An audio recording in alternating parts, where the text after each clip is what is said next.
আমার বাসার সামনে আমার ক্রাশ আসছে। এখন কি করবো কি করবো? এই অবস্থায় ওর সামনে যাওয়া যাবে না। যদি চলে যাই, আল্লাহ তাড়াতাড়ি যাই মেকআপ করতে হবে।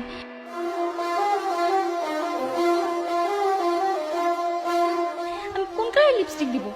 আরে ধুর, ব্লাশ অন খোল না।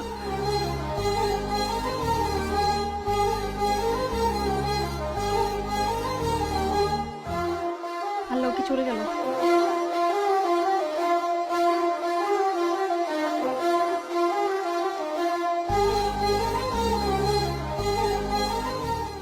যাই দেখে আসি। আল্লাহ প্লিজ যেন থাকে, আল্লাহ। ও মাই গড, আছে।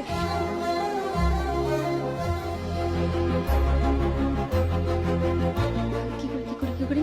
জামা পড়তে হবে, নতুন জামা। কোনটা পরবো?